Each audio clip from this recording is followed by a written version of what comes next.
Bom, aproveitando os nossos comentaristas aqui, agora a gente muda de assunto para falar sobre o discurso que o presidente Lula fez agora há pouco na Assembleia da República em Portugal, o equivalente à Câmara dos Deputados aqui no Brasil.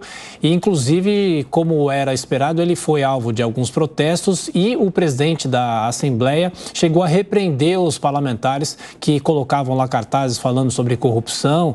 E, no discurso, o presidente Lula voltou a amenizar as declarações em relação à Ucrânia e disse que todos os países são soberanos. Luiz Felipe Dávila, o que é possível destacar da fala agora há pouco do presidente, que segue para a Espanha. Olha, Lula tentou amenizar as críticas que fez de equiparar a Ucrânia e a Rússia como iguais culpados numa guerra que, evidentemente, não tem nada de igual. A Rússia é a culpada, a Rússia invadiu a Ucrânia, a Rússia se apoderou de território soberano da Ucrânia. Então Lula tenta amenizar. Isso mostra o perigo de se fazer política externa baseada no oportunismo e mais do que oportunismo, querendo dar discursinho, recadinho para a sua plateia local aqui. Isso é muito ruim. A política externa é uma política de Estado, de interesses permanentes do Brasil.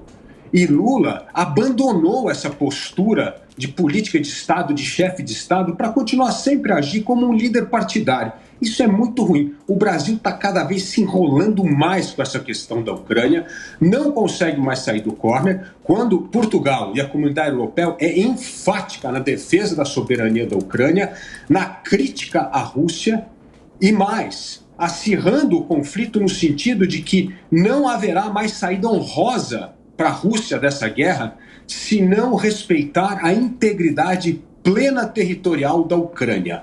Ou seja, a Europa está tendo uma atitude, junto com os Estados Unidos, de que a Ucrânia, essa guerra só termina quando a integridade territorial da Ucrânia for absolutamente respeitada. E isso é muito importante, porque se a guerra escalar e se a Ucrânia perder essa guerra, será uma desmoralização para a Europa, para a ONU, porque a ONU também se posiciona nisso, e para os Estados Unidos. Ou seja, no momento em que as posições se radicalizam no sentido que a Rússia hoje tem o apoio da China, de um lado, e diz que não pode perder a guerra porque seria aí o fim do governo Putin, né?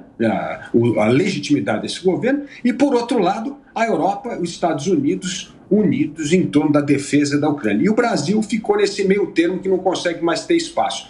Ou seja, é uma posição delicada para o Brasil, e essa postura da Ucrânia prejudicou, sim, o andamento dos acordos, como eu disse aqui, do acordo Mercosul com a União Europeia, que era a coisa mais importante. Ou seja, você criou uma oposição dentro da própria Europa, sendo que Portugal e Espanha são favoráveis em apoiar o Brasil nesse acordo de livre comércio de tamanha importância para o Brasil. Ou seja, a política externa, quando é oportunista, acaba deixando os interesses prioritários, como é o caso do acordo do Mercosul com a Comunidade Europeia, de lado. E isso é uma perda de oportunidade que Lula teve nessa viagem para reiterar a importância de um acordo de livre comércio fundamental para o Brasil e para o Mercosul. Ô, Diogo, qual a sua avaliação? A gente acompanhou há pouco ao vivo aqui no Jornal da Manhã essa participação de Lula, o discurso dele no parlamento em Lisboa. Entre os temas, Lula falou que o autoritarismo tentou atrasar